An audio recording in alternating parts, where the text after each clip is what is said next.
fuera de lugar, pero sí puede manifestarse esa situación. Espero que no. No vamos a engancharnos, no vamos a tomar esto a título personal, principalmente al momento de hacer una réplica, ¿de acuerdo? ¿Cómo vamos a trabajar esta dinámica? Un servidor, con el apoyo del coordinador, vamos a ser los moderadores, ¿ok? ¿Y qué vamos a hacer nosotros como moderadores? Un servidor va a señalar una pregunta detonante.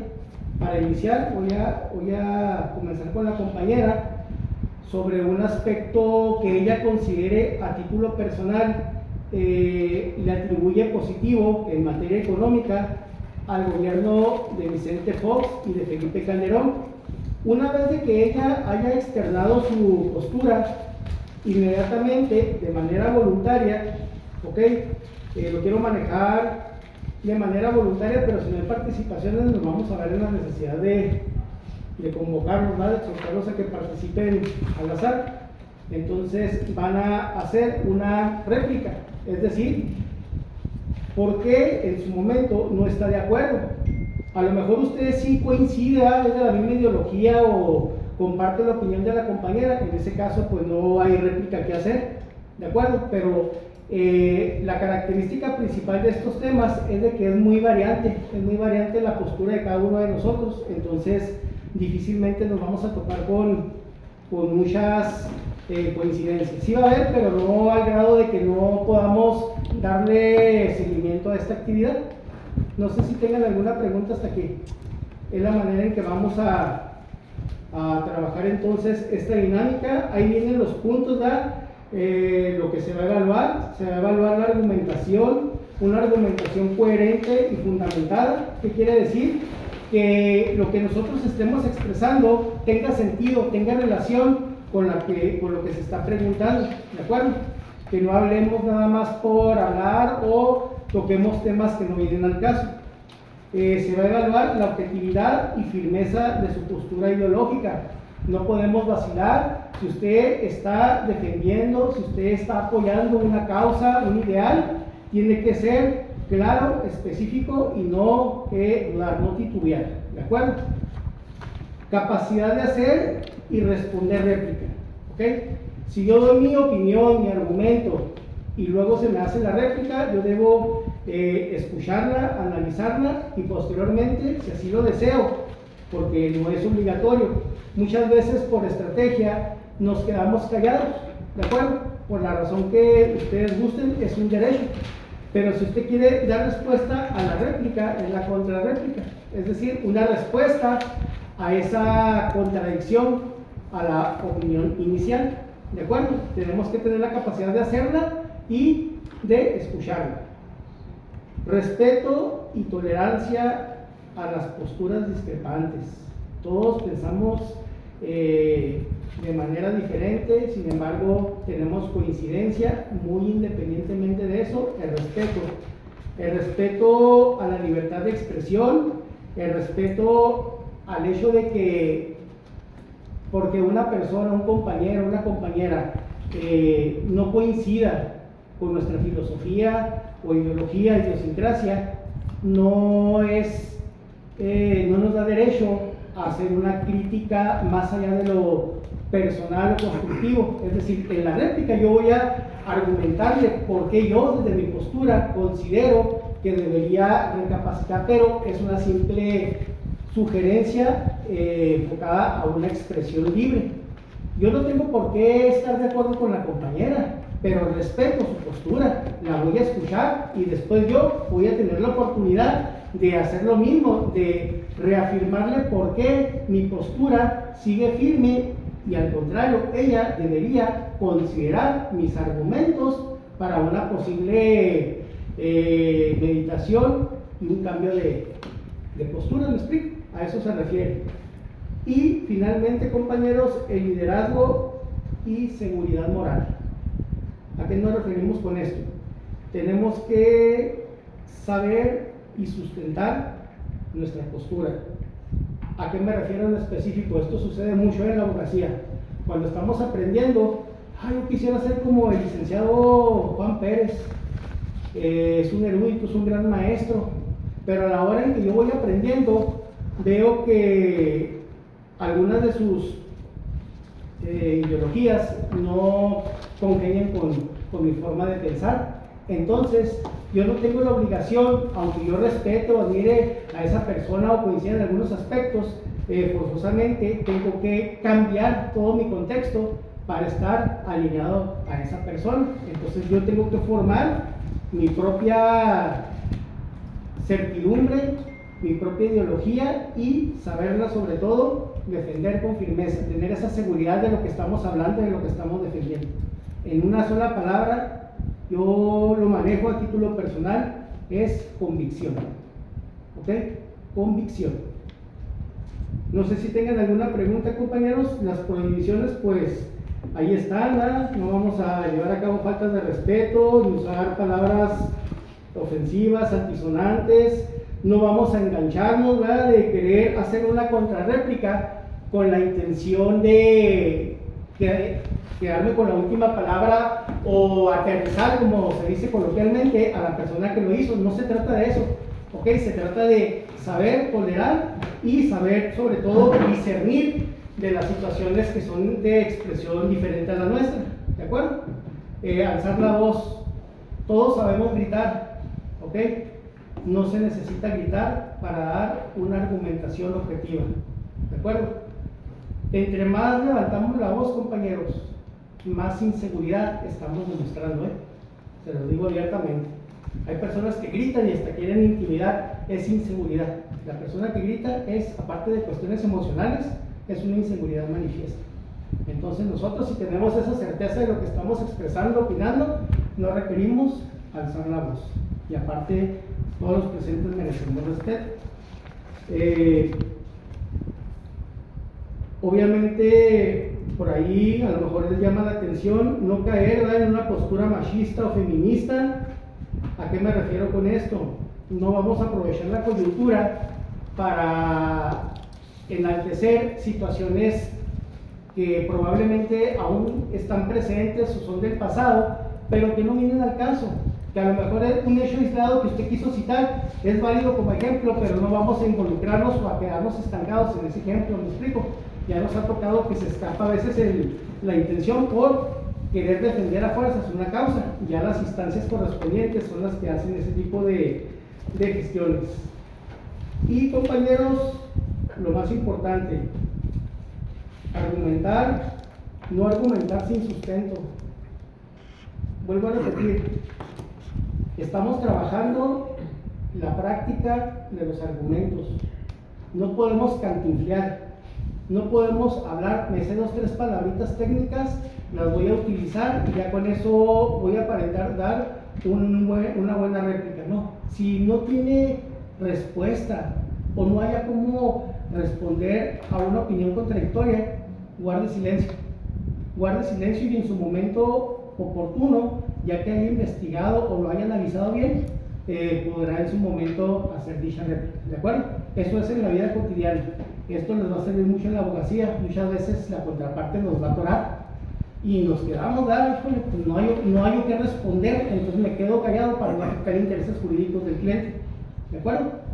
Entonces, compañeros, a grandes rasgos, esta es la dinámica, ¿ok? Vamos a dar una media hora para hablar pros y contras de los logros económicos durante el gobierno de Fox. 10 minutos para Calderón y 10 minutos para Peña Nieto, ¿de acuerdo? Entonces voy a iniciar yo con la solicitud de una postura u opinión positiva o en pro del gobierno. Elige, compañera, Vicente Fox o Felipe Calderón.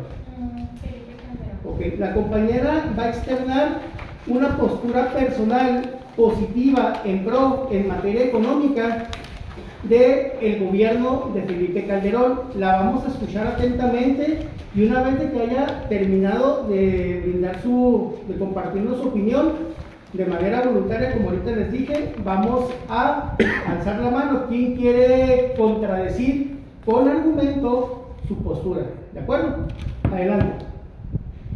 Bueno, yo traigo aquí pues, con fundamento, ¿verdad?, de lo que yo investigué, me estoy apegando, que es durante el sexenio de Felipe Calderón, que pues inicia desde se implementaron diversas políticas económicas, las cuales pues fueron para darle un mejor desarrollo y crecimiento económico pues en este sexenio que estuvo Felipe Calderón. También se destacaron algunas inversiones para la infraestructura, lo cual conllevó pues que aumentara el modelo económico. ¿A qué me refiero con esto? Pues en lo que fue la apertura de aerolíneas, pues vaya la redundancia y reapertura de carreteras, lo cual permitió que hubiera un mejor traslado. Para dar un mejor ejemplo ahora en la actualidad, en este tiempo, lo que se quería conllevar a cabo para esto con la infraestructura y que hubiera un mejor modelo económico, es por ahora que pues la mayoría conocemos lo que está muy de moda Temu y Chain. Entonces, para nosotros pedir algo pues en línea, ahorita tenemos esa oportunidad que lo podemos pedir por el teléfono y ya se conlleva al trayecto. Entonces, si no hubiera esa facilidad que se sostuvo desde ese sexenio, ahorita nosotros tendríamos a lo mejor también alguna dificultad para que hubiera ese trayecto que a nosotros nos beneficia en algún pedido que hagamos y también enriquece a la economía, tanto pues de algunos trabajadores, que en este sexenio también, ya metiéndome a rasgos así de los trabajadores. Ay, disculpen, me faltó comentarles, vamos a hacer uso de la palabra máximo 1 minuto para que queden los tiempos bien establecidos, ¿de acuerdo? Si gusta terminar nada más concretamente. Bueno, ya con este punto para terminar, lo que llevó también a esto en la inversión de la infraestructura, en lo que me estaba basando, también generó mucho apoyo pues, a ese gobierno. ¿Por qué? Porque hubo más empleos. México en ese periodo promovió lo que es la inversión extranjera, específicamente en los sectores como el automotriz, y permitió que hubiera la industria tuviera más productividad y que también pudieran pues, generar más empleos. Gracias. ¿Alguna réplica, una postura en contrario a lo que la compañera comentó del gobierno de Felipe Calderón? ¿Todos estamos de acuerdo? Todos los aquí presentes estamos de acuerdo a grandes rasgos que hubo un crecimiento, un desarrollo, tanto en lo general como en lo particular durante el gobierno de Felipe Calderón Hinojosa. ¿No está de acuerdo? Por favor, compártanos entonces una réplica. Bueno, yo creo que hubo una crisis económica, tuvo un impacto significativo en México, generando una caída en el precio del petróleo y una disminución en la recaudación fiscal en el 2008. Diríjase a ella, ella es la que ¿Le contesto, verdad? Eso es todo lo que tiene que argumentar. De la crisis, bueno, de la economía más que nada. Como estamos iniciando, aquí la compañera tiene derecho a contestar la réplica, ¿de acuerdo? Bueno, sí, sin embargo, esta crisis financiera pues comenzó obviamente en el 2008, que afectó obviamente pues al ingreso del gobierno y a la caída del precio del petróleo. Claro que sí, eso yo lo estoy tomando como uno de los desafíos, claro que estoy tomando en cuenta eso, pero no por eso creo que nos vamos a dejar totalmente de largo pues todo lo que se implementó, lo de los empleos, porque en ese trayecto del 2006 al 2008 pues hubo gente que se recuperó, hubo a lo mejor gente con familias que tenían economía baja y a lo mejor en esta caída financiera global, que fue global, no nomás fue debido pues, a culpa, digamos en esto de Felipe Calderón de su sexenio, sino fue algo global. Entonces quiero yo pensar que sí afectó en cierta parte, claro, estamos vistos, pero pues lo que empieza del 2006 al 2008 hay un buen incremento en la economía y creo que pues pudiera como que sobresalar la caída de la economía a lo que antes de que pasara, pues hubo aumento de producción, de exportación y pues quiero pensar que fuimos muy ahorrativos antes de que cayera ahí el precio del petróleo. ¿Me permiten, por favor? Ese auge económico en el sexenio de Felipe Calderón, ¿no crees tú, no piensas que fue también muy opacado por la mucha violencia que hubo en ese sexenio? En cuanto al combate al narcotráfico, que hubo muchísimas muertes y se detonó mucho la inseguridad en todo el país. Por lo mismo, o sea, avanzabas en infraestructura, pero la inseguridad también iba creciendo bastante. Mucha gente pensaba o que fue un gran error o acierto el que Felipe Calderón haya enfrentado al narcotráfico y hubo muchísimas muertes en su sexenio. Eso hasta en la política se le atribuyó mucho a él. ¿Crees tú que eso haya empañado el sexenio de Felipe Calderón, la inseguridad? Sí, yo estoy de acuerdo en que hubo ahí a lo mejor algunas controversias o como desafíos yo lo quiero manejar, pero por ende pues sigo igual en mi postura apoyando también las cosas buenas que se implementaron porque hubo de beneficio para bastantes personas, generando empleos y buenos ingresos para sus familias, que pues es lo que veo que también ahora el gobierno es lo que apoya. ¿Alguien que quiera ampliar, sobre todo, compañero, luego usted? Bueno, yo quisiera apoyar lo que es su cuestión de Felipe Calderón, porque a Felipe Calderón le entregaron la olla caliente. El que empezó la guerra fue Fox. O sea, ya cuando él llegó ya estaban lo viviendo. O sea, él lo que hizo fue nomás que pues la ropa caliente conservarla y ver cómo continuar con esa batalla, pero no bajar la bandera, porque pues, ya la guerra ya estaba iniciada. Entonces él tuvo que, aparte de lo que se tuvo que hacer para intentar sacar el país en adelante, ya tenía la guerra en el frente, o sea, ya le tocó recibirla, él nomás continuó con la batalla y pues, hasta cierto punto yo lo veo bien hecho la batalla contra el crimen organizado porque hubo más muertes en el sexenio de Fox que en el de Calderón, a pesar de que él ya recibió la papa caliente. Compañero, ¿usted qué opina? Que pues me parece extraño que diga que hubo familias beneficiadas si dentro del 2006 al 2016 base el Consejo Nacional de Evaluación de la Política de Desarrollo Social subió un 0.6% la pobreza en México. Compañera, ¿Yo? usted. Aunado a la crisis económica que hubo, la violencia que hubo en ese tiempo también detuvo mucho lo que es la inversión extranjera. Ya la inversión extranjera no quería venir a México por la violencia. Aparte se sumó a eso el impacto de la influenza que es H1N1, entonces ya afectó todavía el turismo y el consumo interno. Aparte de eso, pues no querían, ya el turismo bajó, ya nadie, ni salidas, ni entradas, ni dineros entraban, entonces también afectó de manera económica. Aparte de Compañera. Sí, gracias.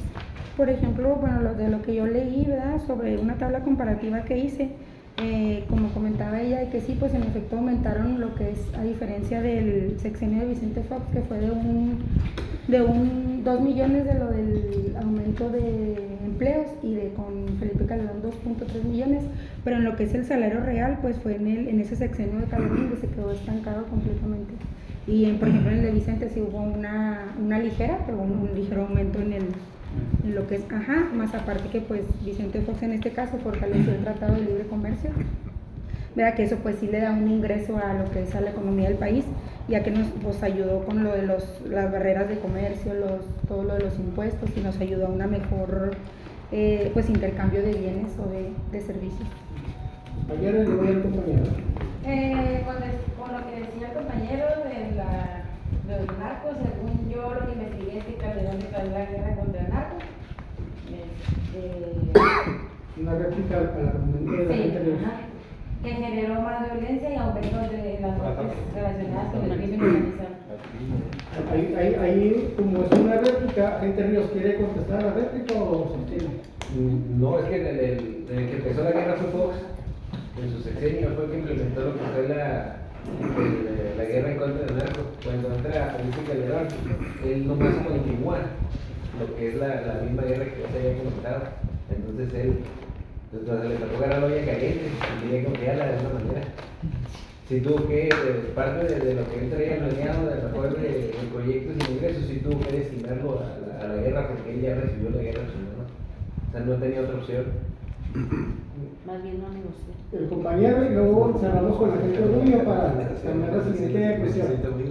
Bueno, en este caso, en la administración de Felipe Calderón, a pesar de la inversión extranjera o el crecimiento económico, pues no se no sé, no se vio realmente el crecimiento dentro del país, en lo interno, porque creció el índice de pobreza.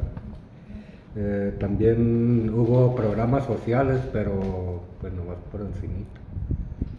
No hubo algo positivo para la gente, o sea, algo que se pudiera decir hubo reducción de la pobreza, y eso existe en todo el proceso o en el gobierno neoliberal. Ok. Cerramos con la gente orgullo para pasar a la siguiente pregunta. Claro, no a todos nos va a tocar participar en la misma pregunta por los tiempos, pero sí vamos a tener la oportunidad de participar en la siguiente. Cerramos este primer cuestionamiento con usted. Yo también quisiera puntualizar que uno de los puntos por los cuales aumentó la deuda externa fue cuando los bancos dieron afores, fondos de inversión que se generaron por dar hipotecas a personas con mal crédito, colapsando el mercado y afectando a México. Aquí también yo tengo o cuento con una tabla comparativa donde dice que el crecimiento económico anual es del 2.3%, y siendo que en los siguientes sexenios hubo un sexenio en donde sí se logró un crecimiento del 2.4%, y en la deuda pública pues no aumentó mucho. ¿En sí su postura es a favor o en contra? Lo puse como punto de desventaja. Muy bien, en contra. Ok, ya entendimos la dinámica, ¿verdad? Bueno, la siguiente cuestión es en el mismo sentido, nada más que ahora vamos a hablar específicamente de las reformas tan estructurales y del marco económico que se implementó durante el sexenio de Enrique Peña Nieto, ¿de acuerdo? Como a comparación del gobierno de Calderón, y que todavía no entramos así concretamente al de Fox, que también ahorita voy a hacer la pregunta final. Vamos a ir distribuyendo los tiempos a 30 segundos, ¿de acuerdo? Para ser un poquito concretos, vamos a ser respetuosos de los tiempos. La pregunta en general. Un aspecto, uno solo, en contra en materia económica que se haya, de acuerdo a su opinión fundamentada, realizado durante el gobierno de Enrique Peña Nieto. Compañera. El fallido tren de México-Querétaro, creo que fue pues una inversión que no llegó a, pues no sirvió de ningún. Muy bien. ¿Otra cuestión en particular? Tuvo un aumento de la deuda pública también, aumentando del 37% que le había dejado Felipe Calderón, aumentó al 45%. Compañero. La reforma energética favoreciendo a las empresas privadas y dejando a un lado pues la estrategia del Estado en sectores clave como el petróleo y la electricidad. Dentro de las reformas estructurales, compañero. El gasolinazo, también, ¿qué pasó con él? Que se disparó el litro de 10.8 a 19.2. ¿En qué año? En el 2011, en 2018. Compañera. Ya de salida del sexenio de Peña Nieto. Él estuvo del 2012 al 2018. Ajá. Sí, fue cuando dice que se disparó en un 40% y subió de eso de 10.80 a 19.8. Compañera, La depreciación del peso mexicano ante el dólar fue significativa, sobre todo después del año 2014. Muchos negocios quebraron. compañeros, alguien que quiera hacer una réplica, obviamente en pro de Enrique Peña Nieto a las cuestiones que se acaban de ventilar. Compañero. Buscó con su reforma de telecomunicaciones promover la competencia del sector, reduciendo el poder del mercado a empresas existentes y mejorando la conectividad. También como pro pues se le debe reconocer que es el sexenio donde más empleos ha habido, con 3 millones de empleos. Entró yo por las reformas estructurales históricas Públicas, donde hizo reforma al artículo 3 y 73, donde estos artículos son fundamentales para entender la educación en las facultades del Congreso en México. Fueron modificados durante este gobierno, y el artículo 25, 27 y 28, estos tres hablan de que son una clave para la economía mexicana, ya que definen el papel del Estado en la economía, la propiedad de la nación sobre los recursos naturales y principios de competencia y los monopolios, pero estos son históricos. Entró. Ok, ahí sí me permiten, yo voy a hacer una réplica. En base a lo que es la reforma, la mal llamada reforma educativa del artículo 3, donde se crea el servicio profesional docente, viene a ser más que nada una reforma de carácter empresarial laboral, es decir, privatizar la educación y sobre todo los derechos, limitar los derechos de los trabajadores de la educación. En otras palabras, esta reforma obligó a todos los maestros, a todo el magisterio, a que se evaluara. Sin embargo, la evaluación para la permanencia y para el ingreso al sector educativo eran exámenes fuera de contexto y que no se permitía solicitar una revisión en caso de no contar con una calificación aprobatoria. Se manejaba de manera hermética y discrecional. Entonces yo presentaba un examen, yo, maestro con más de 15 años frente al grupo, conocedor de pleno dominio de mis asignaturas y de cómo funciona el proceso de enseñanza-aprendizaje, presentaba una evaluación en la que, lógicamente, el aspecto académico, yo estoy seguro que lo contesté correcto, pero la ambigüedad y las otras cuestiones que se evaluaban fuera del contexto o fuera de mi campo de dominio, pues no las contesté correctamente, y ese margen me arroja una calificación reprobatoria. Mi trayectoria se veía mermada y por ende yo, más que crecer, era sujeto a un cambio de plaza o un cambio de clave. De ser maestro, pues con todo el respeto que se merece el área administrativa, yo tendré que buscar el cumplimiento de mi base en una biblioteca, en una prefectura. ¿Ok? Entonces, cuando ya se lleva a cabo el análisis bien, se deroga esta reforma educativa porque violaba los principios constitucionales del magisterio. ¿Ok? ¿Alguien, compañero? Algo entró del sexenio de Peña Nieto en lo que era reforma financiera, ayudó a mejorar, o sea, trabajó en mejorar lo que fue el acceso a los créditos y a fortalecer la banca, e incentivó a todos los bancos que hicieran préstamos pequeños a lo que son las microempresas para que ellos pudieran fortalecer sus empresas. ¿Otro comentario? ¿Como la compañera? Bueno, algo en pro también es que en el único sexenio donde se vio que la inflación bajó fue en el sexenio de él, en un 3.9%, y en los sexenios pasados nada más se mantuvo controlado, pero está nuevo en el sexenio. Como resultado de la reforma fiscal. Sí. Compañero, y luego ya...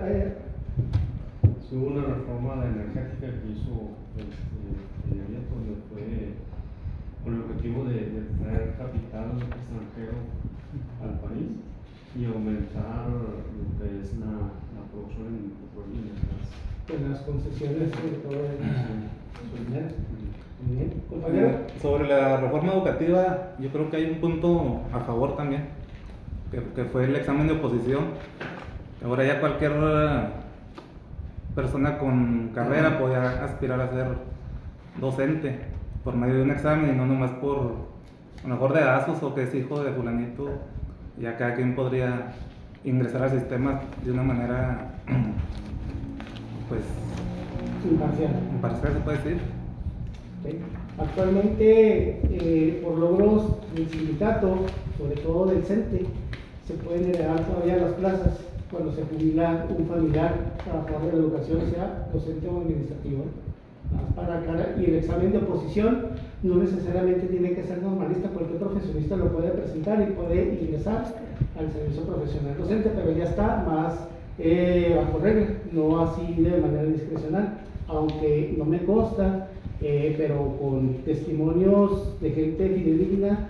Las alumnas pues recién egresadas de escuelas normales, para lograr un cambio y una plaza en un lugar cercano a su domicilio, se maneja, repito, no me consta, se especula de que todavía se está cobrando una cuota discrecional para hacer dicho cambio administrativo, ¿verdad? Entonces todavía no estamos hacia el 100% en una certeza jurídica de cómo se maneja este procedimiento en base a estos argumentos. Por último, vamos a cerrar con el compañero su comentario y luego ya pasamos a la última cuestión donde vamos a seguir participando. Adelante. En lo que es la reforma energética, abrió el sector petrolero a la inversión privada, permitiendo la participación de empresas extranjeras en la exploración y extracción del petróleo y gas. Ese no la veo muy bueno para México, porque se supone que... Perdón, pero ¿qué fue lo que pasó con esa reforma? Abrir los recursos naturales para empresas privadas. Eso prácticamente nunca se dio porque la extracción de gas, de petróleo, en cuanto se termina el sexenio de Enrique Peña Nieto, en ese momento todo eso se acabó. ¿Sí? Pero sí existió. Existió, pero no se ejecutó, por decir así. Se aprobó, pero nunca se implementó. Exacto, se implementó. Sí, o sea, hubo empresas que anduvieron, por decir, aquí en el estado de Chihuahua, buscando petróleo, así. Empezaron a buscar y detectaron haciendo 3 puntos y a lo mejor iban a empezar a hacer negociaciones para comprar esas posibles tierras o cosas así. Se acaba el sexenio y se acabó todo. Pero eso le pertenecía al Estado. Al Estado, así es. ¿Y cómo vender a México? Así es. Ok, compañeros, por último, en el mismo sentido, vamos a, de manera voluntaria, expresar una postura en pro en materia económica del gobierno de Vicente Fox. ¿De acuerdo? ¿Alguien que desea participar? Adelante. Implementó el Tratado de Libre Comercio de América del Norte. En pro. ¿Alguna? Adelante. Bueno, lo del seguro popular, eso no sé si dice como... La creación del seguro popular en el ámbito de salud. Para que todo el mundo tuviera acceso a la salud pública. Bueno, se relaciona con la seguridad social, entonces un poquito en parte. ¿Otro comentario? La reducción de la deuda externa logró reducirla gracias a una política fiscal y por los precios del petróleo, a los altos precios del petróleo. ¿Logró reducir la deuda externa, Vicente Fox? Logró reducir la deuda externa. Estabilizar. Como porcentaje del Producto Interno Bruto. ¿De dónde sacó esa información, compañera? De internet. La fuente no la tiene.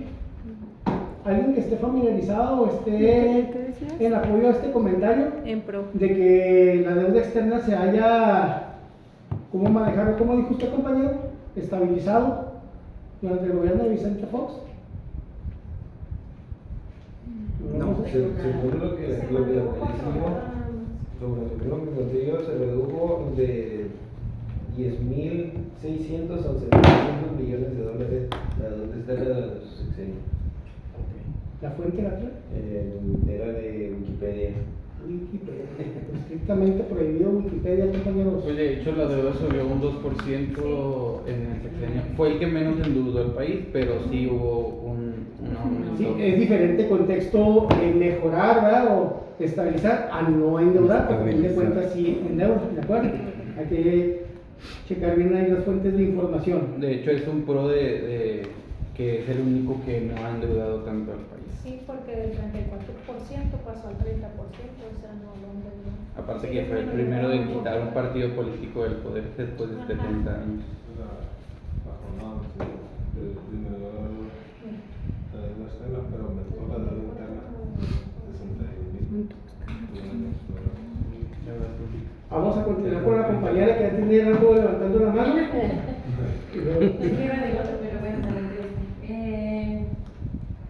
Mejoró los niveles de educación y bienestar para los mexicanos. de la educación. ¿En qué sentido? Nomás puse presentar la equidad y la igualdad de oportunidades, impulsó la educación para el desarrollo de las capacidades personales y de iniciativa individual y colectiva, y las instituciones que se crearon durante el gobierno, como el Seguro Popular, el Instituto Nacional de las Mujeres, el Consejo Nacional para Prevenir la Discriminación, que fue el Instituto Nacional para la Evaluación de la Educación, y se impulsó la creación de la Universidad Tecnológica y Politécnicos, así como el Programa Nacional de Becas para la Educación Superior. Compañera y luego. Es que escuché que dijo algo de la igualdad, y yo leí que en el sexenio de Vicente Fox había aumentado lo que era la desigualdad. Fue en uno de los sexenios que más desigualdad aumentó. social. Sí. Desigualdad social. Desigualdad social y la pobreza. Era el comentario para la compañera en el sexenio de Vicente Fox. O sea, si son cosas en pro, o sea, así específicamente como ya lo último que estaba comentando, porque empezó con puras ideas de cosas que sucedieron, pero no en sí puntos así claves, que decir que el Seguro Popular, o sea, que el Instituto de la Mujer, o sea, ya cosas así en específico, para poder nosotros también saber qué tan real es o no es, o qué tan real puede ser el comentario de ella. ¿Sí? La compañera de usted. En ese tiempo hubo fluctuación en el cambio del peso, más bien no hubo demasiada fluctuación entre el dólar, sino el dólar costaba 9.40 y terminó en 11 pesos, que fue de 1.60 la diferencia en todo ese gobierno, a diferencia de Felipe Calderón. Ahí subió 1.90 en el lapso del gobierno de Calderón. Yo, en pro del sexenio de Vicente Fox Quesada, dio una apertura comercial un poquito más, la impulsó más de lo que antes era NAFTA al Tratado de Libre Comercio de América del Norte, cuando se llamaba así, ahora TEMEC. Ya para cerrar, ¿algún comentario o opinión en pro o en contra? Adelante. Por ejemplo, en el sexenio de Fox se impulsó la inversión extranjera en el petróleo, pero no hubo impacto en la sociedad aquí en México, o sea, no benefició mucho. Más bien todo el dinero, toda la capital se iba a otros países en lugar de quedarse. También una de las reformas fiscales que afortunadamente el Congreso no aprobó fue que él quería hacer una reforma para gravar alimentos y medicamentos con IVA, pero no lo logró concretar. Sí, no, era lo que iba a comentar. Subieron los precios, porque eso es lo que yo sí leí, que subieron los precios de los medicamentos y de los alimentos debido a la reforma fiscal integral. Ok. Bueno, compañeros, ya para cerrar, a grandes rasgos, y aquí debemos de ser objetivos, levanten la mano en un contexto general, ¿quién mantiene su postura a favor en todo sentido en el rubro económico durante el gobierno de Vicente Fox Quesada? Es decir, que independientemente de las fallas, considera que en su mayoría hubo pros, hubo desarrollo económico durante su sexenio. Levante la mano con firmeza y una decisión objetiva. Muy bien. Levante la mano quien opina todo lo contrario. Muy bien. La misma pregunta para cerrar.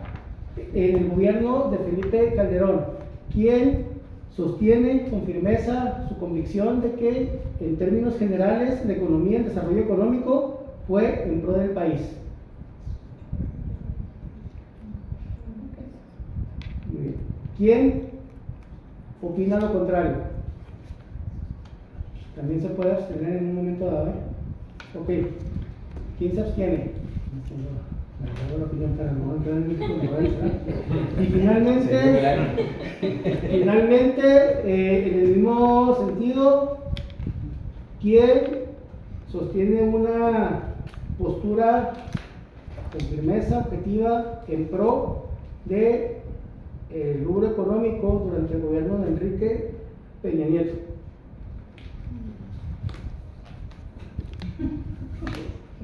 ¿Quién se abstiene? Y por ende, ¿quién está en contra? Muy bien. Ok, compañeros, si ustedes observan, esta dinámica estuvo tranquila, la vamos a seguir llevando en práctica. Ahorita fueron temas, pues sí son controversiales, pero no se dio la situación.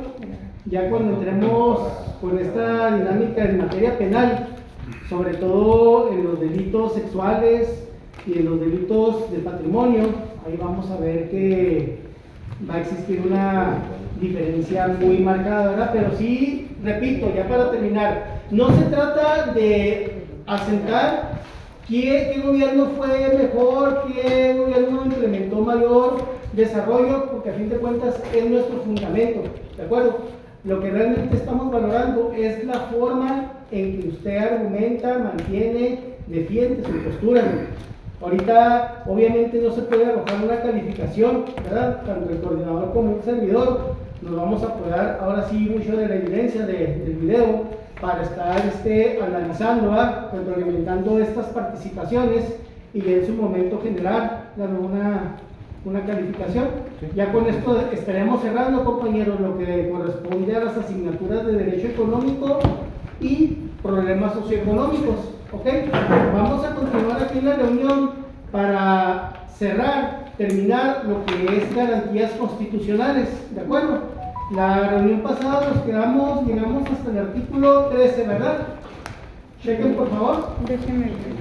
Tenemos que terminar la explicación de las 29 garantías individuales Hasta el 2. hasta el 12. Sí, Ok. 12 también. Vamos a ubicarnos entonces ahí en el avance programático de garantías constitucionales, por favor. Constitución Política Federal a la mano junto con el avance programático, por favor. Muy bien. Respecto al avance programático, ¿quién me puede apoyar dando lectura al enunciado general del artículo? Explicamos el artículo 12, ¿no? Sí. Ok, entonces vamos a empezar la explicación a partir del artículo 13, ¿correcto? Sí. Artículo 13 constitucional.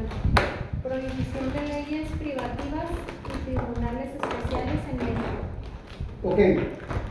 Si gustan tener a la mano su cuaderno para que tomen nota, fíjense muy bien, compañeros, la interpretación del artículo 13 constitucional como parte de una garantía procesal, ¿de acuerdo? Ahorita en el artículo 14 vamos a hablar de la garantía de audiencia. Aquí estamos hablando de una garantía procesal. ¿En qué sentido? En México sabemos que el orden público se estructura por 3 poderes de la Unión, ¿es correcto? El poder ejecutivo, el poder legislativo y el poder judicial. Particularmente el poder judicial es el que se encarga a través de los distintos tribunales, de los órganos jurisdiccionales, ¿verdad?, de la administración de justicia en la resolución de controversias. ¿Estamos de acuerdo? Muy bien. Estos tribunales, compañeros, estos órganos jurisdiccionales están constitucionalmente reconocidos y legalmente establecidos. Es decir, que gozan de una potestad y un reconocimiento elevado a rango constitucional. Por ende, existe un organigrama. Hay un organigrama de los 3 poderes de la Unión. Ahorita estamos hablando particularmente del Poder Judicial. Si usted analiza el organigrama del Poder Judicial de la Federación o el organigrama del Poder Judicial, en este caso del Estado de Chihuahua, ahí vamos a encontrar claramente la jerarquía de los distintos tribunales y órganos jurisdiccionales que comprenden al Poder Judicial. ¿Ok? Entonces, compañeros, ¿a qué quiero llegar con esto? Ninguna persona en un momento dado puede ser procesado o someterse a un juicio, a un procedimiento ante una instancia o ante un tribunal que no esté estrictamente reconocido en el organigrama. ¿Ok? La confusión a veces se presenta cuando ahí en la interpretación se dice que no hay tribunales especiales, pero en el contexto gramatical, compañeros, sí hay tribunales especiales. Se les llama tribunales especializados. ¿Ok? Ejemplo, tenemos un tribunal especializado para menores infractores. Tenemos un tribunal especializado para aplicación de medidas contra las adicciones. ¿Me explico? Entre otros. Pero el hecho de que mencionemos el término especializado se refiere a que su única competencia, su único marco jurisdiccional es ese rubro. ¿Ok? Lo que nos dice el artículo 13 en sí es de que no hay un tribunal que esté fuera del organigrama y que pueda ejercer jurisdicción en pro o en contra de los gobernados. ¿Sí me explico? A eso se refiere. No hay tribunales ni hay un sistema de procedimientos clandestinos. Todos son de orden público y constitucionalmente reconocidos y marcados en un organigrama. ¿De acuerdo? A eso se refiere. No sé si tengan alguna pregunta sobre lo que acabo de explicar. ¿Sí queda claro? ¿Seguros? Aquí donde dice nadie puede ser juzgado por leyes privativas. Efectivamente, a eso se refiere, de que así como existe un organigrama de los tribunales legalmente establecidos, cada tribunal tiene una jurisdicción. Ejemplo, el juzgado primero familiar por audiencias, adscrito al Distrito Judicial Abraham González.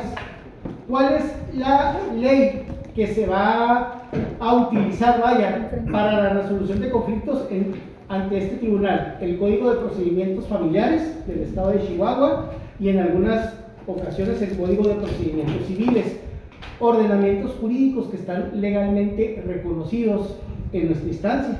¿Ok? No va a aplicar un ordenamiento ajeno o no reconocido por el marco, en este caso, de la Constitución local. O sea, una ley que no haya seguido el procedimiento de creación correspondiente, de acuerdo al proceso legislativo, para la resolución de conflictos. Así como tiene que estar reconocida su potestad, las leyes que se aplican para la resolución de casos concretos también deben ser leyes legalmente establecidas y reconocidas por un procedimiento legislativo. ¿Alguna otra pregunta o comentario? Muy bien. Ese es el contexto, compañeros, del artículo 13 constitucional. Vamos a tocar ahora, compañeros, un artículo. Son dos artículos, compañeros, en sí. Todos son importantes, aclaro, pero en especial hay dos artículos constitucionales que en materia de garantías, en materia de juicios de amparo, son por contenido la excelencia procesal y la mayor protección, a nuestros derechos fundamentales, sin menoscabar los que estamos viendo. Es el artículo 14 y el artículo 16. Vamos a ver por qué, iniciando con el artículo 14. Le voy a pedir a alguien que de manera voluntaria se remita a la Constitución Federal, ya sea si la trae en físico o en digital, y nos haga el favor de compartir, de dar lectura al primer párrafo del artículo 14 constitucional. ¿Compañera? Nadie podrá ser privado de la libertad o de sus propiedades, posesiones o derechos, sino mediante juicio seguido ante los tribunales previamente establecidos, en el que se cumplan las formalidades esenciales del procedimiento y conforme a las leyes expedidas con anterioridad al hecho. Muy bien. Compañero, ¿le puedo dar seguimiento a la lectura? Claro que sí. En los juicios del orden criminal queda prohibido imponer por simple analogía y aún por mayoría de razón pena alguna que no esté decretada por una ley exactamente aplicable al delito que se trata. Ok. Siguiente párrafo, por favor, ¿quién me puede apoyar? Adelante. En los juicios del orden civil, la sentencia definitiva deberá ser conforme a la letra o a la interpretación jurídica de la ley, y a la falta de esta se fundará en los principios generales del derecho. Ok. Compañera, bueno. Muy bien. Le da lectura del avance programático al enunciado general del artículo 14. Sí.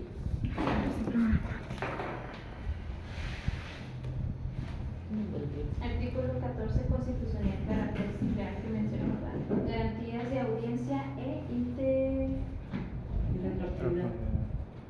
Principio de irretroactividad en perjuicio de persona alguna, ¿es correcto?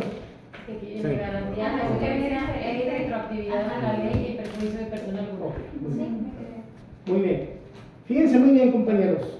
Artículo 14 constitucional. Este artículo anteriormente de otra forma, ¿no? Ninguna ley se le puede dar efecto retroactivo o perjuicio de persona alguna. Exactamente.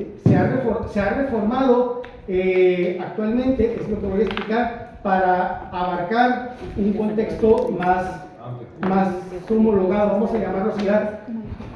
Fíjense muy bien, compañeros, como dice aquí el compañero, es verdad, se manejaba a ninguna ley, se le debe dar efecto retroactivo en perjuicio de persona alguna.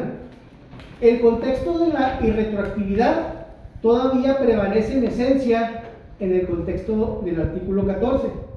El artículo 14 viene a englobar el derecho de audiencia y el principio de irretroactividad. Esos son los dos aspectos fundamentales del artículo 14, de los cuales se ramifica o surge el principio de instancia, que nos dice por ahí que ningún juicio en su momento podrá tener más de 3 instancias. ¿Ok? Manejamos 3 instancias, o maneja 3 instancias considerando el juicio de garantías, que es el juicio de amparo. ¿De acuerdo? Vamos a explicar de una manera concreta pero clara el artículo 14. Yo les puedo garantizar que doctores en Derecho Constitucional no dejan de actualizarse para la interpretación al caso concreto que se vaya presentando y la implementación específica de ese caso concreto con base a lo que marca el artículo. Es decir, no porque yo me sepa el artículo de memoria ya tengo un pleno dominio de su esencia, porque ¿cómo lo voy a aplicar a una situación concreta? No siempre va a ser preciso o no siempre va a encajar el principio violatorio a la garantía. Entonces tenemos que ser como abogados sumamente cuidadosos de ver si realmente un acto de autoridad está vulnerando en sí el principio al derecho de audiencia, si una autoridad en su momento no está aplicando una nueva ley o una ley vigente a favor, sino que la está aplicando en perjuicio de intereses jurídicos de un gobernado. Entonces, cuando podemos acreditar cualquiera de estos ámbitos, es posible llevar a cabo un juicio de amparo con la protección de la justicia federal, fundamentado en el artículo 14, en palabras sencillas. Derecho de audiencia. En ninguna situación, sea cual sea, de carácter familiar, de carácter civil, penal, mercantil, laboral, la que gusten y quieran, se puede implementar o se puede aplicar, compañeros, una acción procesal sin permitir que la parte afectada, la parte demandada, pueda defenderse bajo el mismo contexto jurisdiccional. ¿Sí me explico? O sea, ninguna autoridad tiene el poder la facultad de implementar sanciones brincándose o impidiendo que la persona a la cual se le está ejecutando dicha acción no pueda o no ejerza el derecho a defenderse ante las mismas instancias competentes sobre esa acción. ¿De acuerdo? Así como a mí me asiste el derecho para exigir prestaciones, cumplimientos de obligaciones que la misma ley establece, también la parte que en su momento se va a declarar demandada tiene todo el derecho de responder ante una autoridad competente sobre las cuestiones o exigencias que se le están demandando. ¿De acuerdo?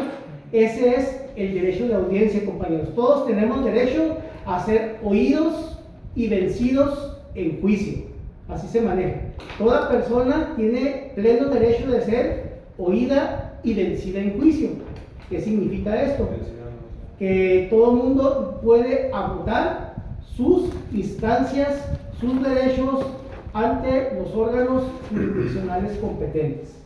No porque ya me hayan demandado, ya forzosamente tengo que responder, salvo que yo quiera allanarme, o sea, declarar, darme por confeso de las prestaciones, y así es mi convicción o así se benefician mis intereses procesales.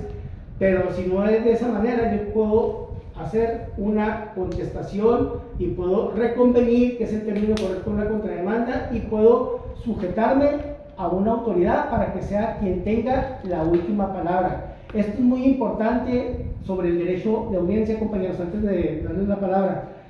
Quien resuelve es el juez, es la autoridad.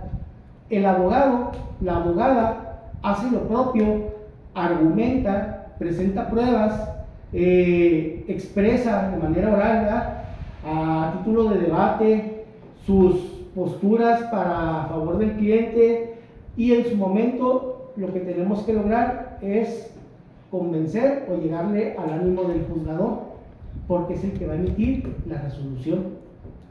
A veces los clientes nos quieren linchar, nos reclaman a pesar de que hacemos una buena actuación, y empiezan a decir, perdimos por culpa del abogado.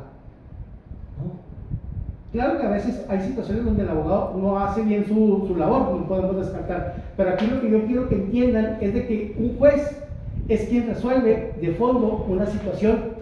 Nosotros como abogados hacemos nuestro trabajo procesal, y cuando un juez resuelve en una postura que no favorece a los intereses de nuestro cliente, todavía tenemos dos instancias más. La segunda instancia, que son los medios de impugnación, como el recurso de apelación, el recurso de revocación, recurso de inconformidad en algunos rubros o materias específicas del derecho, y consideramos también de que, muy independientemente, no en ese orden, nosotros podemos inmediatamente ampararnos ante un acto de autoridad cuando somos víctimas o nuestra garantía de audiencia se ve violentada. Yo lo pongo de manifiesto o lo hago de conocimiento de un juez de amparo, un juez de garantías, ¿de acuerdo? En materia, obviamente, de amparo o constitucional, porque también hay jueces de garantía que ahora son los jueces de control, pero eso es materia penal, para no confundirnos.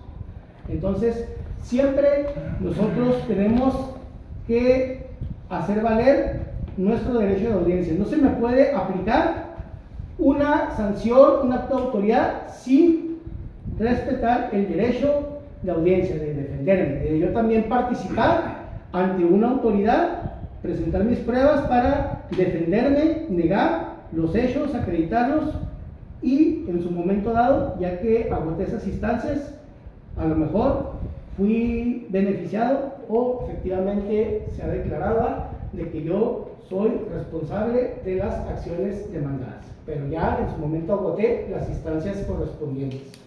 En la práctica, aunque usted sea, para que me entiendan, disculpen que utilice en este momento palabras de esta naturaleza, pero todavía no estamos en teoría general del proceso, ya vamos a empezar a ver más tecnicismos, pero para que me entiendan.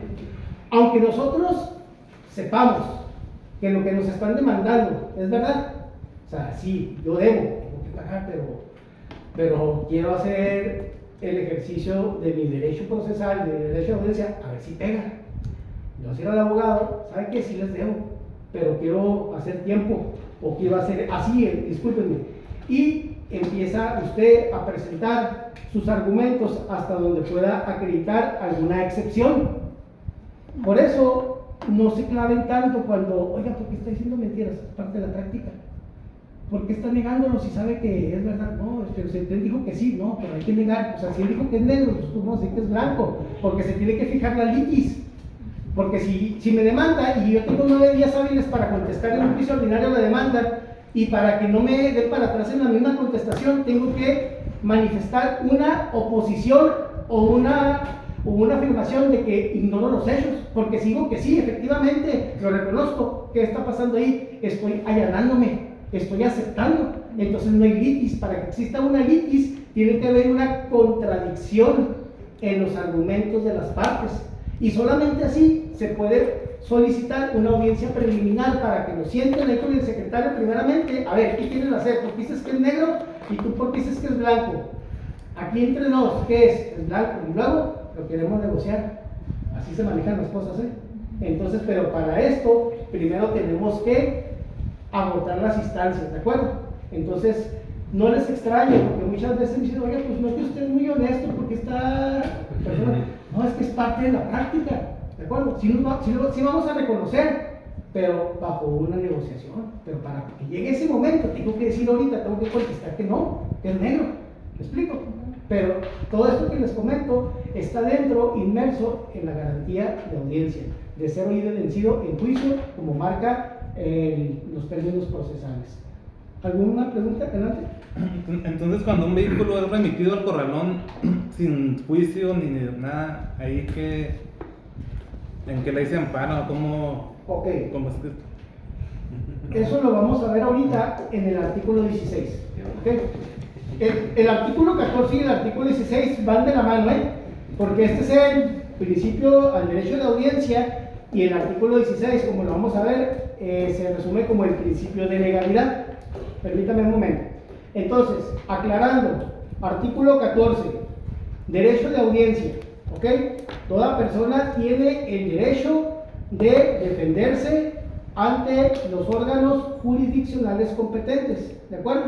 Así como quien ejerció su derecho para demandar, la parte demandada también puede y debe participar en juicio para defender sus intereses, ¿de acuerdo? Eso es lo que engloba el derecho de audiencia. Segundo, ningún juicio o acto jurisdiccional puede tener más de 3 instancias.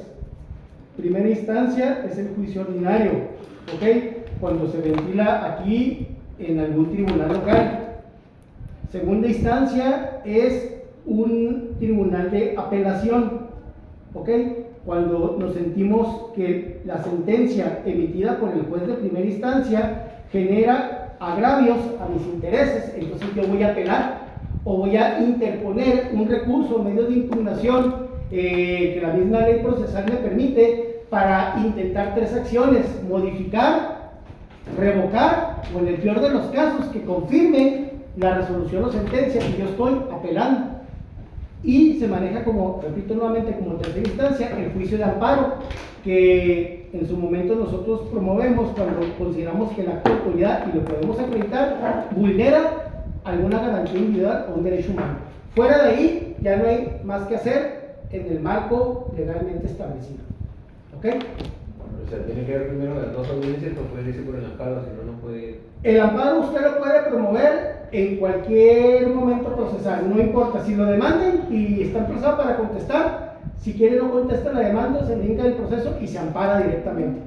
Los únicos que sí tienen que ir lógicamente en un orden es la resolución o sentencia en primera instancia para que pueda apelar. O sea, primero, si tú quieres apelar, lógicamente tienes que esperar a que se emita una sentencia, y si esa sentencia no te favorece, entonces tienes que apelar a segunda instancia para presentar un recurso de impugnación para a ver si logras que esa sentencia que te perjudique se mejore y te beneficie, o al peor de los casos salga tablas, ¿de acuerdo?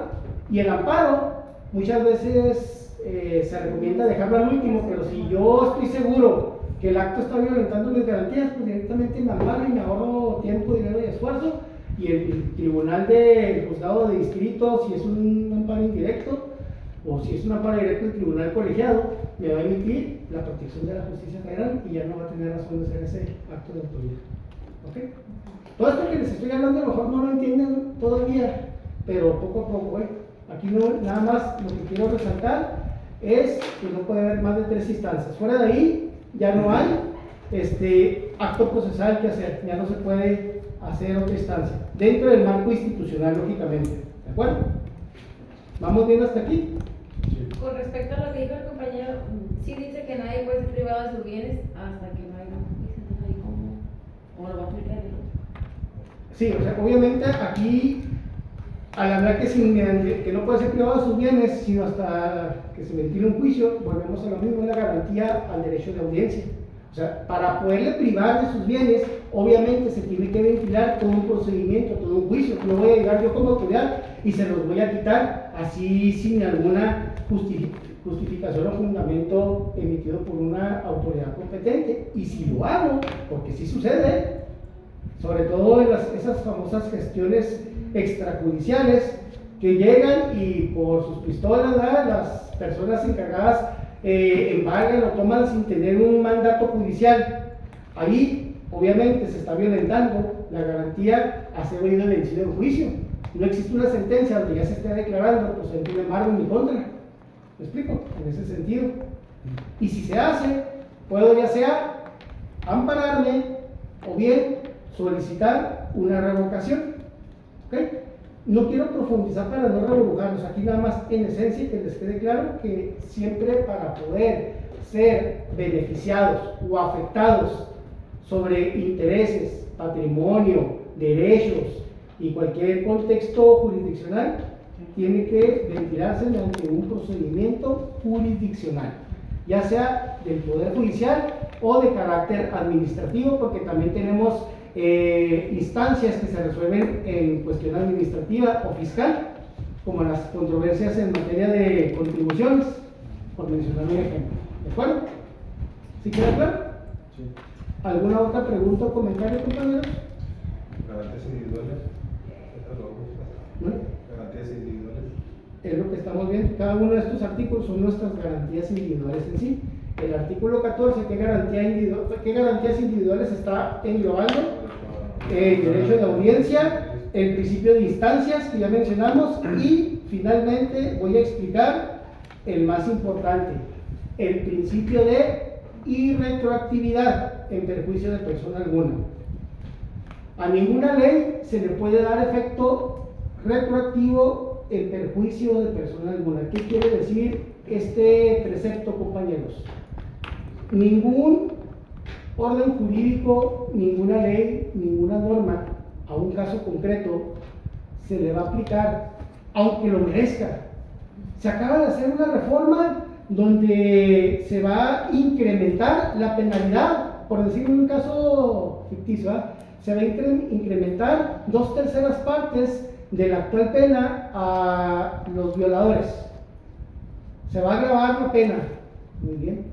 Entonces, el sentido lógico nos hace pensar que todas las personas que cometan violación agravada, digamos, violadores de niños, de menores, a partir de que se aprueba esa reforma, si un violador es capturado en esa modalidad, se le va a aplicar esa actualización. Pero, si una persona ya sentenciada bajo la misma modalidad, no se le va a implementar, ¿sabes qué? Se acaba de actualizar la penalidad y como tú estás en las mismas circunstancias, si te habían dictado 15 años, pues ahora te vamos a modificar a 50, para que estés enterado.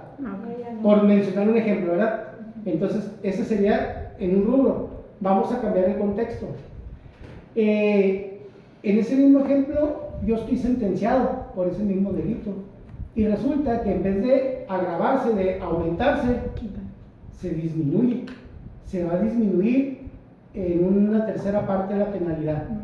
Entonces, yo sentenciado, yo como parte, como imputado o un culpable penalmente ya responsable bajo una sentencia, bajo el delito de violación agravado, puedo presentar un amparo bajo el fundamento del artículo 14 abocándome o haciendo referencia al principio de irretroactividad.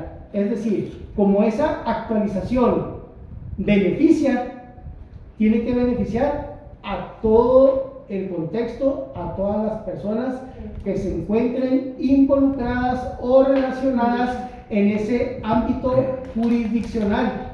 Siempre de los siempre, sea la ley que sea el campo del derecho que sea, familiar, penal, mercantil, laboral, no importa. Siempre de los siempre, una reforma a una ley, una derogación, lo que sea de actualización, siempre se debe aplicar en beneficio, más no en perjuicio. ¿Ok? Siempre. Pero, ya para terminar, se tiene que solicitar o se considera a instancia de parte. No siempre, de manera automática, de oficio, se le va a proporcionar ese principio o ese beneficio. Lo tiene que solicitar usted, la parte interesada. Ah, caray, ya cuando se entera o su representante de que hay un beneficio y que se puede implementar el principio de irretroactividad, pues órale, el juicio de amparo o la petición formal. No es por arte de magia, no es en automático, ¿me explico? Porque muchas veces dicen, no es cierto, yo estaba en esta situación y lo solicitaste. No, pues necesitas hacer el impulso procesal. ¿De acuerdo? ¿Alguna pregunta, compañeros? Ese es el rubro del artículo 14. ¿Qué nos dice el artículo 15? ¿Alguien que me ayude con la lectura, por favor, del primer párrafo? Adelante, Artículo 15. No se autoriza la celebración de tratados para la extradición de reos políticos, ni para la de aquellos delincuentes del orden común que hayan tenido en el país donde cometieron el delito la condición de esclavos, ni de convenios o tratados en virtud de los que se alteren de los derechos humanos reconocidos por esta Constitución y en los tratados internacionales de los que el Estado mexicano sea parte. En el avance programático, ¿cómo se resume el artículo 15, compañero? ¿Qué dice? Limitantes en materia de extradición y respeto a los derechos humanos. Muy bien. Cuando veamos la asignatura de Derecho Internacional Privado, porque hay dos, Derecho Internacional Público y Derecho Internacional Privado, vamos a explicar una esfera jurídica muy importante que es la extradición y que se relaciona directamente con el ámbito penal. La extradición hace referencia, compañeros, cuando existe una situación o conflicto de interés jurisdiccional entre dos o más soberanías reclamando la impartición de justicia a un caso concreto y a una persona o grupo de personas determinadas. ¿Qué quiere decir? Una persona comete uno o varios delitos en el territorio mexicano, ¿ok? Y por alguna razón comete también, ya sea los mismos u otros diferentes delitos en el extranjero, ¿ok? En ambas soberanías se le da a seguir un procedimiento penal. Entonces es capturado aquí en territorio mexicano, mencionando un ejemplo, y va a ser procesado de acuerdo a las leyes mexicanas, ¿ok? Cuando vimos que era general del Estado también les expliqué, y derecho constitucional, que México participa en tratados internacionales, la palabra internacional queda de sobra, en tratados específicos con otros países para establecer criterios homologados. Ejemplo, vamos a celebrar un tratado de la siguiente manera: cuando tú, Estados Unidos, captures a un prófugo de la justicia mexicano, me lo vas a reportar, y si yo en un momento dado tengo algún sujeto bajo proceso y que tú me lo reclames para lo que viene siendo el procedimiento jurisdiccional en tu territorio, te lo voy a enviar para los efectos procesales. Esa es la extradición.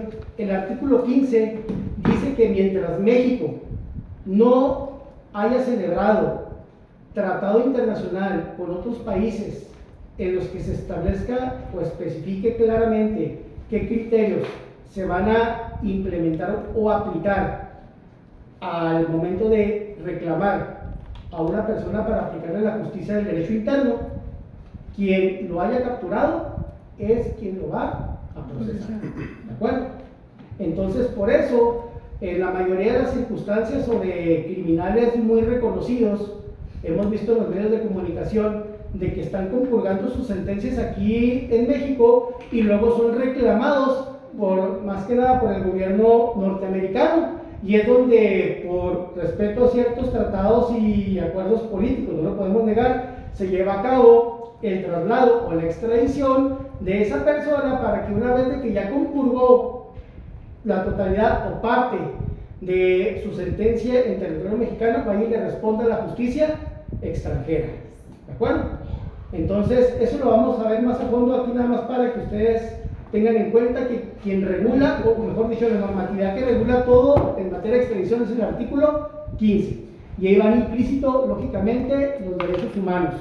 Recordemos que los derechos humanos son inherentes por el simple hecho de existir e involucra también cuestiones sobre el distanciamiento. Ahí en extradición se apela mucho a lo que es el proceso de la reinserción familiar. No me vayan a extraditar, pues allá no, ¿quién me va a visitar? Si aquí es donde está mi familia, y empiezan a hacer ese tipo de argumentos que son válidos y se tienen que resolver con la instancia correspondiente. Pero en apego, ¿a qué? Artículo 15. ¿Alguna pregunta? Muy bien.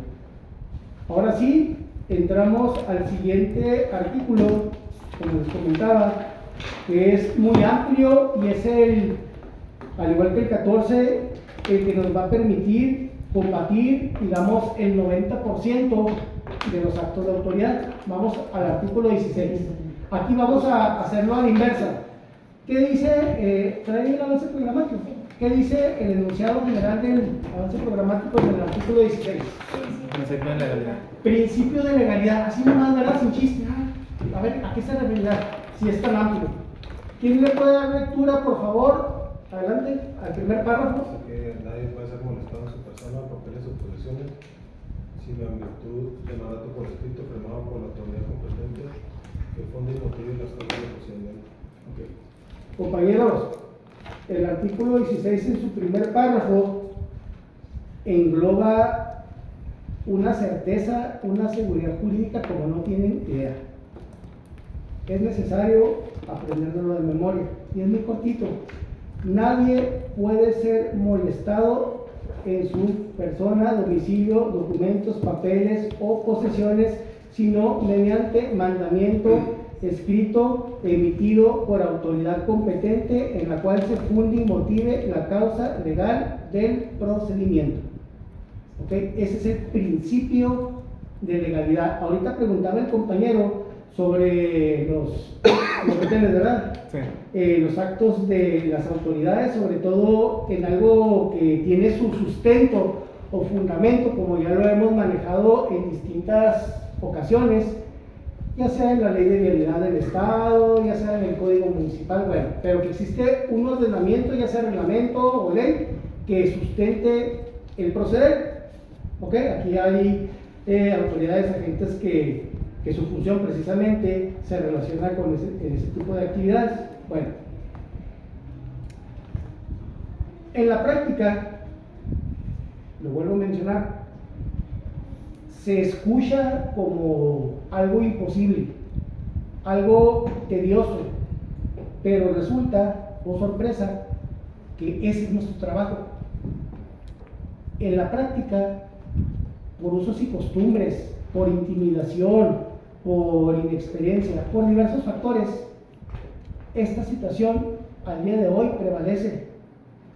¿Por qué? Porque no ejercemos dentro del contexto de la supremacía constitucional lo que a derecho nos corresponde. Yo soy en este momento víctima, y digo víctima porque se está violentando una garantía individual. Paso por Meoqui y hay un retén, ¿ok? Un retén, un operativo, y independientemente de las circunstancias, yo soy abogado y se empieza a implicar diversos contextos. Primeramente, el término favorito de las autoridades, de los agentes de seguridad pública, de vialidad, de policía ministerial, de Guardia Nacional, prevención. Hay incluso un departamento que se llama prevención del delito, ¿de acuerdo? ¿Qué es prevención? Anticipar, ¿estamos de acuerdo? Sí. Anticipar una conducta que vaya en contra o atente contra la ley, ¿de acuerdo? Estamos haciendo un acto de autoridad para prevenir accidentes, para prevenir, en base a las estadísticas, a los hechos que se han manifestado actualmente por accidentes, por manejar en estado de ebriedad, qué sé yo. Queremos empezar a disminuir esas estadísticas y la única manera que como autoridad nosotros vemos viable es aplicar la prevención. Es correcto. Jurídica y moralmente es correcto. ¿Qué sucede en una praxis de doble acepción? Y lo digo con todo respeto y no estoy insinuando que sea el caso de algunas de las personas presentes, lo digo en general, porque si lo hay. Cuando una sola autoridad, ¿okay? Un solo elemento que esté o pertenezca a una corporación, por sus propias decisiones o su propio actuar, lleve a cabo una desviación o aplique en ejercicio de su autoridad para el acto, para lograr un fin distinto al objetivo principal, desde ese momento la ley también responsabiliza a toda la corporación y a todo el ámbito jurisdiccional y leyes que regulan a esa corporación o institución. Si son 1000 elementos de seguridad pública y solamente un elemento procede o actúa en un fin distinto al legalmente establecido y que por ende no va a encuadrar en el tipo constitucional porque no está en armonía, desde ese momento el proceder correcto pierde su esencia. La detuve, pero ¿qué hice? No, es que es prevención y me percato de que trae aliento alcohólico. Traer aliento alcohólico en un momento dado, obviamente es motivo de una sanción, pero la causa generadora que motivó la detención muchas veces es falacia, ya se la sabe, o bien no le asiste en la praxis la sanción por la cual originalmente ha sido abordada. En el ejemplo, sigo con el ejemplo del compañero, la prevención. Tengo prisa, tengo que llegar, o simplemente no quiero, se justifican en el acto de molestia y la prevención de que no quiero, de que seas parte de alguna situación que nos vaya a comprometer a todos, porque tenemos que salvaguardar la seguridad de todos los ciudadanos y si andas manejando en estado inconveniente, tenemos que aplicar la ley. Pero yo, en el pleno ejercicio de mi libertad de tránsito que ya les expliqué en el artículo 11, no tengo por qué ser molestado en su momento o interrumpido en mi libre tránsito, ¿estamos de acuerdo? Mientras yo no infrinja, en este ejemplo que estoy manejando, alguna situación que omita un alto, qué sé yo, no me tienen por qué abordar. Ustedes dirán inmediatamente, pero estamos hablando de que es preventivo y que si usted anda en estado inconveniente, merece una sanción. Sí, pero a ti no te consta, no sabes. No me puedes. No, o sea, la única manera es de que me abordes, pero ¿por qué me vas a abordar? Bajo una circunstancia en la cual yo no estoy dándote motivo, de acuerdo a la ley, para que tú en su momento tengas contacto o comunicación conmigo. No sé si me doy a entender. Sí. Entonces, es el debate que siempre se maneja en cuestión administrativa. ¿Qué sucede? En la práctica, el 99.9% siempre va a ganar aparentemente el tránsito en el operativo. El otro 1%, casi creo que nada más es Armando Rubio el que ha hecho efectivo, discúlpenme por decir un ejemplo, para hablar de mí, realmente el agotamiento de las instancias, compañeros, es inconstitucional. Yo puedo ir drogado y es mi responsabilidad. Si yo cometo un delito, atropello a una persona, choco, va a ser mi responsabilidad, obviamente, pero en materia de prevención, por más bonito que moralmente es correcto, no podemos imponer lo moral sobre lo legal. Y eso es algo que nunca han entendido, y se les voy a decir por qué, y con todo respeto y con argumento. Fines recaudatorios. La autoridad, en la mayoría de las circunstancias, no toda, aplica instancias de sus funciones porque tienen la instrucción recaudatoria, tienen la instrucción, porque ustedes dirán, no, pues ni que yo me fuera a quedar o me fueran a entregar ese dinero, eso de la multa. No, pero tienen la instrucción, y no me dejarán mentir personas servidoras públicas en estas corporaciones que tienen, como en algunos casos se llaman netas. O sea, ¿no? ¿Cómo que tienes 20 años de agente de vialidad y ni una infracción has hecho en toda tu trayectoria? O sea, ¿cómo lo diré? Burocracia no es posible. Entonces yo tengo que buscar la manera de que sí, es correcto, yo tengo la facultad de una amonestación, de llamarle la atención, ¿verdad? Y también no debo descartar algo. Nosotros hemos alimentado estas circunstancias. Entonces yo hago un paro, ¿sabes qué? Tengo estas circunstancias, siento que aquí una compañera no me deja, órale. A ver, ¿por qué no hace el ejemplo? Sí, ahí también, póngame la sanción, por mencionar algo, ¿verdad? Entonces, compañeros, siempre he querido, qué bueno que el compañero fue el que sacó el tema. El principio de legalidad, ¿ok?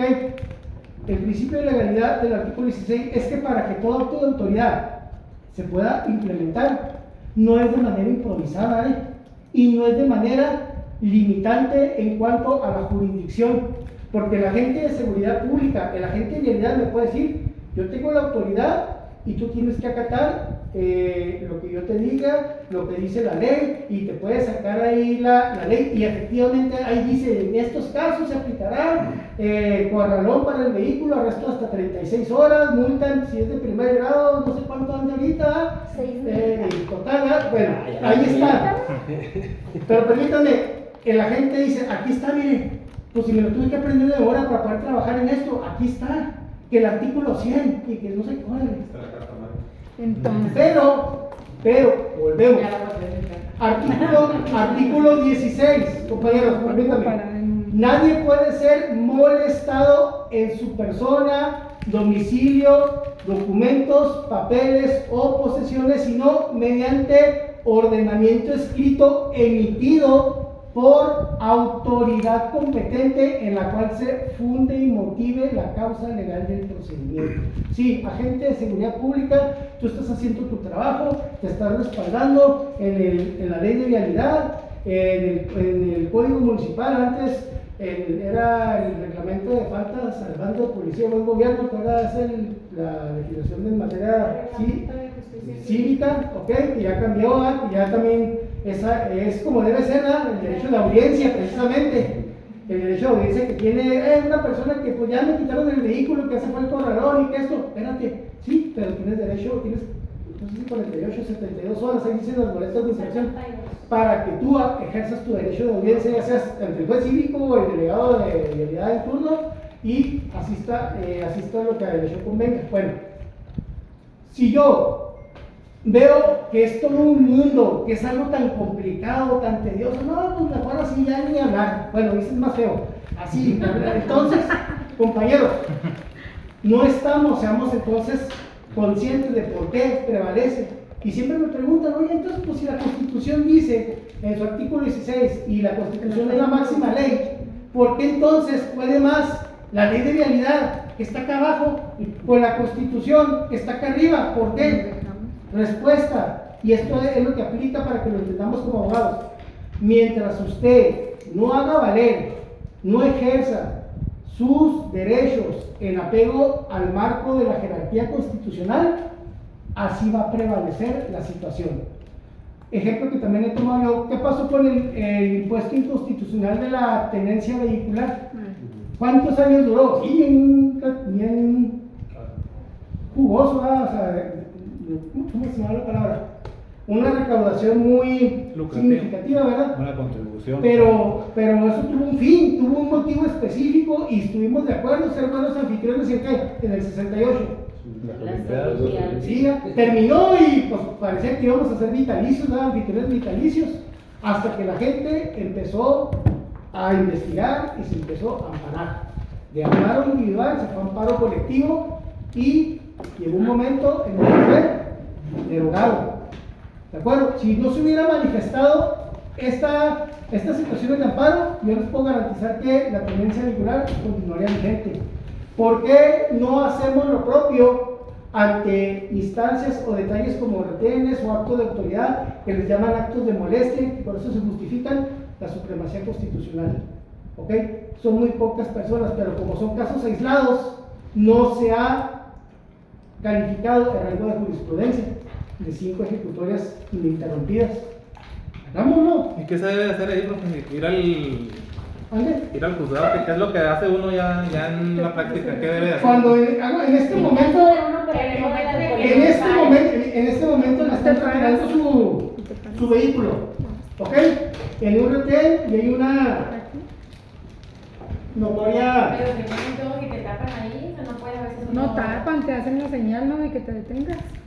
Pero no tapan el. ¿Me permite? Ahí le va. No, es que después se puede prestar a más porque ¿qué tiene que nos quedemos en el artículo 16 para saludar? Sí, no, muy interesante. Las autoridades que intervienen, independientemente de la instrucción del superior jerárquico, ¿verdad? Saben, y es obligación en su informe, en el informe homologal, en el rendimiento del parte, redactar los hechos y en lo que es la redacción de los hechos, algunos lo ignoran y se meten en problemas cuando es trascendente, cuando alguien, si Armando Ruido se lo aplicas, te van a correr porque te van a llevar hasta la última instancia. Ojalá si fuéramos todos, lo manejo con el ejemplo, yo manejo esto porque yo lo ejerzo, fue el motivo por el cual yo estudié Derecho, la verdad, contraponerme a seguridad pública y habilidad. Ese es mi motivo original, ya después inmaduro en su momento, pero eso es la verdad. Bueno, a lo que voy a llegar, tiene la obligación de informarle a su superior jerárquico si el detenido, el quejoso, manifestó algún agravio, aparte de lo que es la valoración médica que hace el médico legista, todo el contexto. Si yo, así, borrachote esposado en la unidad, digo, me quiero amparar, el oficial tiene que expresar inmediatamente que yo quiero llevar a cabo, promover un amparo. Y tengo derecho a una llamada. Y tengo derecho a una asistencia jurídica desde el momento en que se le dio entrada al acto de autoridad. Es ridículo que hasta a veces, o sea, tengo que explicarlo así. Y parece que no trasciende o que no es aplicable. Claro que sí. Entonces, ¿pero qué te vas a parar? Pues si ya cumpliste las 36 horas, es más, ya 24, salta la hacha, ahí con lo que llamábamos las 36, ¿verdad? Y yo me la sé. Entonces, dicen, es un acto consumado. O sea, ¿qué puedes lograr? ¿No? Es que estás confundido. Desde el momento en que el acto de autoridad se aplicó, se violentó mi garantía del principio de legalidad. Aunque esté fundamentado aquí, no puede estar ninguna ley por encima de la Carta Magna. Y un juez, en este caso un juez de distrito, me va a otorgar la protección de la justicia federal.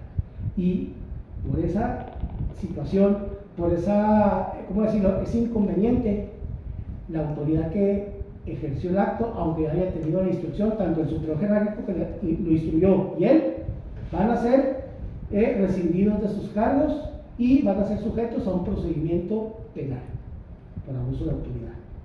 Bueno, pero para que eso suceda, se tienen que ir agotando las distintas instancias. ¿Ok? Si nosotros nos mantenemos firmes, si yo realmente quiero que haya un respeto, si no me limito a librarla, nada más yo a título personal, que es correcto, y yo mantengo y informo hasta de manera gratuita, ¿verdad? Doy conferencias, hago documentales en las universidades, incluido que si alguien te detiene, da opinión ahí en Facebook de que no, mira, tú tienes derecho a esta situación. Si esto se generaliza, va a cambiar el criterio, porque no olvidemos, principio de fin recaudatorio. Ya para cerrar el por qué justificarlo, si realmente hay un interés en salvaguardar la integridad, yo tengo todo el derecho de emborracharme, de drogarme si soy drogadicto si quieren, pero al momento en que ando manejando y una autoridad me aborda, me va a restringir mi libertad, mi derecho de tránsito, pero no me tiene que dar una afectación. Si logró hacer una prevención, es decir, detenerme a tiempo, se me tiene que remitir, bueno, al menos así debería ser como en Estados Unidos, remitirme a mi domicilio con la instrucción de que yo no salga de él hasta pasadas 24 horas. ¿Me explico? Si una vez de que se hace ese acto, yo me vuelvo a salir, desobedezco, ahora sí, todo el peso de la ley.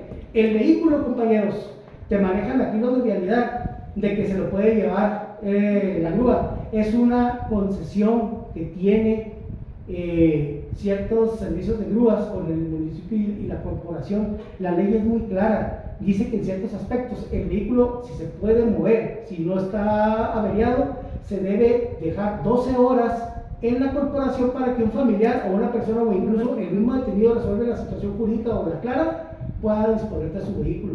No tiene por qué haber una afectación, una participación de un servicio ajeno cuando el vehículo puede ser obviamente transportado. ¿Qué sucede? Detienen al conductor, el copiloto no se encuentra en la misma situación, muchas veces le dicen váyase. Y si yo vivo aquí enseguida, si aquí me están haciendo todo el procedimiento y yo vivo aquí enseguida, esos 20 metros de llegar a mi casa, cuando interviene una autoridad, me está colocando en una situación de inseguridad y vulnerabilidad, que está o recae en su responsabilidad porque es la causa detonante de que yo me llegue a mi domicilio sin mi vehículo, por decir en este ejemplo. Y esto tan exagerado, que ahorita ustedes están pensando, ay, qué exagerado, esa ideología es la que es responsable de que esto no prospere. Pero ahí está, compañeros. El día que todos ejerzamos y que la autoridad sea consciente de cómo aplicar, hacer tampoco estoy justificando nada de que vamos a hacer manejar o violentar la ley, no, pero el principio de jerarquía constitucional para que exista una armonía entre la libertad de ejercer mis derechos sin el temor de un acto de autoridad que va directamente persiguiendo un fin recaudatorio más que preventivo. No todos, pero ese es el contexto. ¿De acuerdo? Si realmente hay una prevención y sabemos de que todos tenemos el derecho, pero también somos responsables de acatar una sanción cuando omitimos la ley, debe haber un principio o una instancia de criterio. Y dicen, es que nosotros no aplicamos criterio, aplicamos la ley. En la misma ley ahí te dice, en primer término de las sanciones viene la primera, ¿cuál es? Amonestación. ¿Ok? En su momento puedes hacer una advertencia. Claro, por supuesto que cuando ya es una situación muy delicada, pues yo no voy a aplicar un criterio que me vaya a ser contraproducente. Pero, oigan, nos hace el alto una beta y ahí viene apenas porque a una cuadra, desde una cuadra yo creo atrás nos hace el alto y ya viene elaborando la infracción. Espérame, ¿por qué no me hace una amonestación? O sea, sugeridamente, no le voy a decir qué hacer, no va a decir cómo hacer. ¿No existen las amonestaciones ahí? ¿Por qué? Se supone que los agentes de vialidad deberían también ser preventivos, ¿verdad? Oiga. De hecho, sí los marca la ley del Estado, marca que es a criterio del oficial, que puede hacer una amonestación verbal o que puede ser. Ahora, pero no otra instancia, compañeros, parquímetros. Soy un inspector de parquímetros. Vamos a poner que aquí la computadora es el aparato. Estoy esperando, me falta un minuto. O sea, y ya estoy poniéndole la fecha a la boleta. O sea, cuando ya vimos es que ellos tienen metas de bueno, a lo que como me lo pongan, un fin recaudatorio. Y el fin recaudatorio se le va a dar una cuestión, una finalidad benéfica, ok, próspera, pero no deja de ser una afectación que contradice derechos fundamentales. Ahí está el artículo 16 ejérzanlo. Si usted es molestado en su persona, en su domicilio, en sus documentos, en sus papeles o posesiones, sin que la autoridad que está ejerciendo ese acto no tiene un mandamiento, una orden emitido por una autoridad competente, el oficial no es autoridad competente, es un servidor público administrativo. Una autoridad competente es una persona, un servidor que ostenta potestad jurisdiccional, que tiene la facultad, de acuerdo a la ley de la materia, de emitir resoluciones. ¿Ok? No se puede atribuirle al elemento, legalidad o seguridad pública, el título o que ostenta la calidad de autoridad competente, es servidor público, que ejerce una autoridad administrativa, pero que su proceder implica o se convierte en una autoridad que vulnera mis garantías individuales en un momento determinado. Entonces, él no tiene ningún derecho de vulnerar mis garantías porque no es autoridad que pueda fundar y motivar como lo sería un juez o el Ministerio Público. ¿Me explico? Una autoridad competente donde funde y motive. Fundar y motivar, recuerden, nunca lo olviden, fundar significa citar en base a esta ley en específico, a este artículo en específico, eso es fundamental, citar el fundamento legal. Y motivar es la justificación del por qué se está aplicando o la interpretación que se le está dando en base al fundamento jurídico. ¿De acuerdo? Entonces, toda acto de autoridad, así es como originalmente debería aplicarse. ¿Ok? Entonces, compañeros, se los dejo a su criterio el por qué, dando ya ahora sí respuesta final a la pregunta, por qué prevalece en la actualidad situaciones de actos de autoridad que por usos y costumbres, por omisión pasiva de quienes debemos ejercer el derecho constitucional de protección y amparo, no lo hacemos. ¿Ok? ¿Alguna otra pregunta hasta aquí? Permítame, ya no terminamos, ya mero. Nos vamos a quedar en el artículo 16, pero déjenme terminar otro aspecto y luego vamos a platicarles el coordinador y yo sobre unas cuestiones de asesoría extraordinaria. Ya para finalizar, no sé si tengan alguna pregunta. Cuando el quejoso emite o expresa que quiere ampararse o que quiere hacer ejercicio de su derecho constitucional, la autoridad está obligada a expresarlo y en ese momento se le tiene que dar parte a la autoridad inmediata y la autoridad inmediata a su vez le tiene que permitir hacer la llamada para que le hable a su abogado o un familiar que haga lo propio y se promueva el amparo. Los amparos, compañeros, se pueden hacer en casos urgentes por un WhatsApp.